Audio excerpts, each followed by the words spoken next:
सुबह सुबह state of Hormuz में ओमान के तट से कुछ नॉटिकल मील दूर एक साइप्रस फ्लैग्ड कंटेनर जहाज के इंजन रूम में आग लग गई। जहाज का नाम जीएफएस गैलेक्सी। उस पर सवार थे 11 भारतीय नागरिक। 10 को निकाल लिया गया, एक समंदर में कहीं लापता हो गया। विदेश मंत्रालय ने इसे बेहद चिंताजनक कहा, लेकिन जो बात मंत्रालय के बयान में नहीं वो ये कि ये हमला इस हफ्ते का पहला नहीं बल्कि उस चेन का एक और कड़ा है जो हर बार टूटती है और हर बार किसी न किसी का मुनाफा बढ़ा देती है। सेंटकॉम ने इसके जवाब में जो किया वो और भी बड़ा काम। अमेरिकी सेना ने ईरान के लगभग 140 मिलिट्री टारगेट्स पर हमला किया। इस हफ्ते की तीसरी strike, communication network, coastal surveillance, missile storage site सब निशाने पर थे। अब सवाल ये नहीं है कि ये जंग कब खत्म होगी, सवाल ये है कि हर बार जब ये जंग भड़कती है आपकी जेब से पैसा किसकी जेब में चला जाता है। आज हम एक ऐसे सिंडिकेट का पोस्टमार्टम करेंगे जिसका नाम कहीं दर्ज नहीं होता, लेकिन जिसका बैलेंस शीट हर एस्केलेशन के साथ मोटा होता जाता है। स्टेट ऑफ होर्मुज से भारत का 45% क्रूड ऑयल, 55% एलएनजी और 90% एलपीजी निकलती है। जब ये रास्ता बंद होता है तो सिर्फ खाड़ी में तनाव नहीं बढ़ता, आपके घर का सिलेंडर, आपकी बाइक का पेट्रोल और आपके म्यूचुअल फंड का एनएवी तीनों हिलते हैं। अगले कुछ मिनट में आप समझेंगे कि ये कनेक्शन असल में कैसे काम करता है और कौन इसे बार बार टूटने देना चाहता है। क्या है इन राजनेताओं का एक बड़ा षड्यंत्र जो हम समझ नहीं पाते। एक अदृश्य ओरिजिन है इस पूरी कहानी का, इस पूरे युद्ध का। और ये कहानी आज से शुरू नहीं हुई, इसकी जड़ें जैसा कि आप जानते हैं 28 फरवरी 26 में है, जब अमेरिका और इजराइल ने मिलकर ईरान पर लगभग 900 हमले किए। 12 घंटों के भीतर उस पहली स्ट्राइक में ईरान के सुप्रीम लीडर अली खामेनेई मारे गए। जवाब में ईरान ने पूरे खाड़ी क्षेत्र में मिसाइल और ड्रोन भेजे और स्टेट ऑफ होर्मुज बंद कर दिया। ये सब जानकारी आपके पास है। लेकिन इसके बाद जो हुआ उसे इंटरनेशनल एनर्जी एजेंसी ने ग्लोबल ऑयल मार्केट के इतिहास का सबसे बड़ा सप्लाई डिस्ट्रप्शन कहा। दुनिया भर में एक साथ दो चीजें हुई, तेल की कीमत आसमान पर पहुंचने लगी और डिफेंस लॉजिस्टिक्स कंपनियों के शेयर भी आसमान पर चढ़ने लगे। 17 जून को उम्मीद बंधी, ट्रंप और ईरानी राष्ट्रपति पेजेशकियान के बीच एक मेमोरेंडम ऑफ अंडरस्टैंडिंग साइन हुआ। लगा कि जंग खत्म हुई, लेकिन 3 दिन बाद ही 20 जून को ईरान ने फिर से स्टेट बंद कर दी, लेबनान में इजरायली स्ट्राइक को वजह बताते हुए, और 6 से 9 जुलाई के बीच दोबारा हमले फिर शुरू हो गए। यानी ये सीज फायर नहीं था, ये एक पॉज था। और हर पॉज के बाद जब जंग दोबारा शुरू होती है, बाजार को पहले से पता होता है कि आगे क्या होने वाला है। जब भी होर्मुज में कोई जहाज टारगेट होता है, 3 चीजें एक साथ घटती और तीनों का फायदा अलग अलग खिलाड़ियों को मिलता है। ये खिलाड़ी कौन है, ये 3 चीजें क्या है?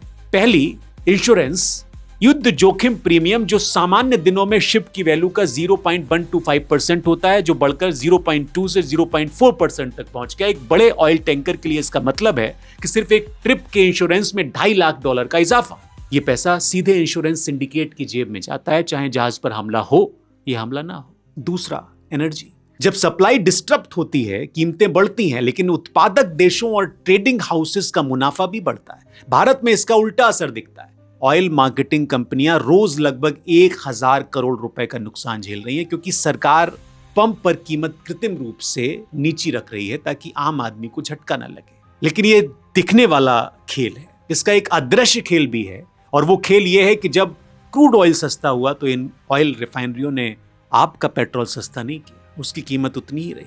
उससे उन्होंने कितना कमाया वो एक अलग कहानी है। लेकिन तीसरा इसका जो प्लेयर है वो है डिफेंस, और यही कहानी सबसे दिलचस्प मोड़ ले। ठीक उसी हफ्ते जब भारत का रुपया रिकॉर्ड निचले स्तर पर पहुंचा और विदेशी निवेशकों ने पहले 4 महीनों में $20 अरब भारतीय बाजार से खींचे, उसी दौर में भारत सरकार ने घोषणा की कि देश का डिफेंस प्रोडक्शन 1,78,000 करोड़ के रिकॉर्ड स्तर पर पहुंच गया। 15.6% की सालाना बढ़त। उस दिन बाजार में क्या हुआ, जरा ध्यान से देखिए। पारस डिफेंस के शेयर में लगभग 12% का उछाल आया। हिंदुस्तान एरोनॉटिक्स 3.5% ही चढ़ा। सिर्फ भारत डायनामिक्स 4.25% ही चढ़ा। Mazagon dock, Bharat electronics, Bharat forge सब हरे निशान पर बंद हुए। अब यहां मैं कोई आरोप नहीं लगा रहा कि ये ग्रोथ फर्जी है, डेटा असली है, सरकारी है, वेरीफाइड है। लेकिन जो सवाल पूछना बड़ा जरूरी हो जाता है वो ये कि जब एक तरफ आम आदमी की जेब जल रही है, रुपया गिर रहा है, एलपीजी की कीमतें भी बढ़ रही हैं या बढ़ रही होती हैं, ठीक उसी वक्त उसी सिस्टम के भीतर कुछ काउंटर्स ऐसे क्यों होते हैं जिनकी बैलेंस शीट मोटी होती जाती है? ये इत्तेफाक है या फिर ये एक पैटर्न है जिसे क्राइसिस कैपिटलिज्म कहा जाता है? क्राइसिस कैपिटलिज्म दुनिया में एक अलग तरह का धंधा है, अलग तरह का खेल, जिसको ये बड़े बड़े खिलाड़ी बैठकर खेलते हैं। ट्रंप इसके माहिर खिलाड़ी हैं। अब उनके हाथ में अमेरिका की कुर्सी है तो फिर वो अपने हिसाब से इसको खेलते हैं, और उस खेल का खामियाजा पूरी दुनिया भुगत रही। पूरी दुनिया आज की तारीख में इस क्राइसिस इकोनॉमी को झेल रही है, और भारत भी उसमें एक प्लेयर है। अभी जो हमला हुआ ओमान में, उसका एक अलग रूट है। अब ये पावर नेक्सस काम कैसे करता है? अब जूम आउट करते हैं। ये सिर्फ शेयर बाजार की कहानी नहीं है, आपको अगर ऐसा लग रहा है। ये भू राजनीति और भारतीय नीति निर्माण के बीच का एक अदृश्य पुल है। अमेरिका में खुद सरकार ने माना है कि हथियार उद्योग को उत्पादन 4 गुना बढ़ाना पड़ा ताकि इजराइल और अमेरिका के डिफेंस सिस्टम की सप्लाई बनी रहे। इस युद्ध की कुल लागत अमेरिकी बजट पर 200 अरब डॉलर से ऊपर जा चुकी है। यानी युद्ध सिर्फ खाड़ी में नहीं लड़ा जा रहा, ये वॉशिंगटन और तेल अवीव के डिफेंस कॉन्ट्रैक्ट्स की बैलेंस शीट पर भी लड़ा जा रहा है। भारत की पोजीशन इसमें बड़ी दिलचस्प है। एक तरफ भारत ऊर्जा संकट झेल रहा है, दूसरी तरफ यही संकट भारत को अपनी डिफेंस और एनर्जी इंफ्रास्ट्रक्चर तेजी से खड़ा करने का बहाना भी देता है। ओमान के साथ CEPA समझौता जो पिछले साल साइन हुआ था, अब एक इमरजेंसी लाइफलाइन बन गया है। भारत अब ओमान से गुजरात तक एक 4.5 अरब डॉलर की अंडर सी गैस पाइपलाइन बना रहा है, जो होर्मुज को पूरी तरह से बाईपास करने के लिए बनाई जा रही है। भारतीय नौसेना ने INS शिवालिक और INS नंदा देवी जैसे डिस्ट्रॉयर्स को होर्मुज के बाहर ओमान की खाड़ी में तैनात किया हुआ है। ये इंफ्रास्ट्रक्चर बहुत जरूरी है इस वक्त, हमको ऐसा लगता है, कोई इससे इनकार नहीं कर सकता। लेकिन यहां पर अगर आप सीन एंड अनसीन के फ्रेमवर्क से देखें तो जो दिखता है वो है रिकॉर्ड डिफेंस प्रोडक्शन, एक नई पाइपलाइन, तेज नौसैनिक तैनाती, ये आत्मनिर्भरता की कहानी है। लेकिन जो नहीं दिखता, इमरजेंसी की आड़ में कितने कॉन्टेक्ट्स को कम स्क्रूटनी के साथ फास्ट ट्रैक के नाम पर पास किया जा रहा है। इसका सार्वजनिक ऑडिट कभी सामने नहीं आया और ना आएगा।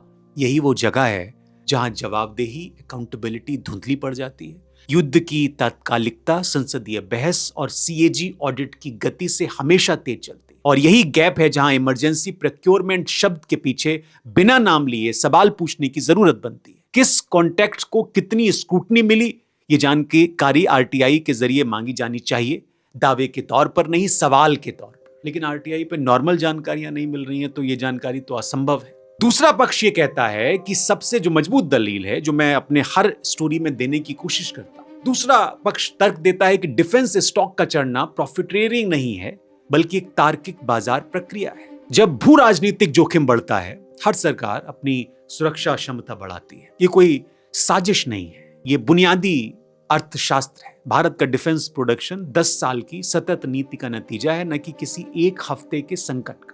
आत्मनिर्भर भारत और मेक इन इंडिया जैसी नीतियां 14 से चल रही हैं, और डिफेंस एक्सपर्ट का रिकॉर्ड 38,424 करोड़ इस बात का सबूत है कि ये ग्रोथ स्ट्रक्चरल है, अवसरवादी नहीं। और ये पूरी दलील गलत नहीं है। 10 साल की नीति असली है, लेकिन डेटा में एक बारीक फर्क है जिसे ये दलील नजरअंदाज करते। सामान्य ग्रोथ ट्रेंड लाइन एक बात है, और युद्ध के हर एस्केलेशन के तुरंत बाद स्टॉक में डबल डिजिट स्पाइक एक अलग बात है। 15 जून से 12 जुलाई के बीच जिस हफ्ते होर्मुज 3 बार बंद हुआ, उसी हफ्ते पारस डिफेंस में सबसे तेज उछाल दर्ज हुआ। स्ट्रक्चरल ग्रोथ और इवेंट ड्रिवन स्पाइक दोनों एक साथ सच हो सकते हैं। सवाल ये नहीं कि ग्रोथ असली है या नकली, सवाल ये है कि इस ग्रोथ की टाइमिंग हर बार संकट की टाइमिंग से इतनी सटीक क्यों मिलती है। तो सवाल वाजिब है, पूछा जाना चाहिए।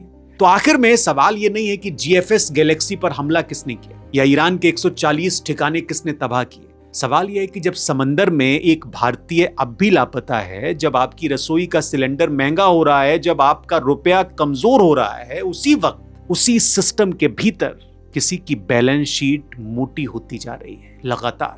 मैं ये नहीं कह रहा हूं कि डिफेंस इंडस्ट्री विलन है। विलन वो अपारदर्शिता है जो हमें ये जानने ही नहीं देती कि इमरजेंसी के नाम पर कौन सा कॉन्ट्रैक्ट कितनी जांच के साथ पास हुआ। सिस्टम विलन है, कोई एक कंपनी या कोई एक पार्टी विलन नहीं है। सिस्टम को यही पार्टियां चलाती हैं। अगर आपको लगता है कि होर्मुज की ये जंग सिर्फ खाड़ी की खबर नहीं, बल्कि आपकी जेब की खबर है, तो इस वीडियो को आगे बढ़ाइए और डिस्क्रिप्शन में हमने कैग के डिफेंस ऑडिट रिपोर्ट को पब्लिक डोमेन से एक्सेस करने का सीधा लिंक और आरटीआई ड्राफ्ट टेम्पलेट डाल दिया है। सवाल तभी पूछे जाते हैं जब जनता खुद फाइलें मांगती है। तो एक तो प्रक्रिया यह है कि जनता फाइलें ही ना मांगे, जनता देखे कि होर्मुज पर हमला, ये एडवाइजरी जारी हो गई। रियलिटी ये है कि उधर ट्रंप और इधर पारस जैसी कंपनियां इस युद्ध में जो कमा रही हैं, जो बना रही हैं, उस पर लोगों को सोचना चाहिए। मुझे इजाजत दीजिए, आज की स्टोरी में इतना ही, क्योंकि बहुत तेजी से एक बार फिर से होर्मुज में और पूरे इलाके में, खाड़ी के देशों में चीजें बदल रही हैं और निश्चित तौर पर खाड़ी में अगर कुछ भी होता है तो उसका असर भारत पर पड़ता है। बहुत शुक्रिया। कल फिर किसी स्टोरी के साथ मुलाकात करते हैं।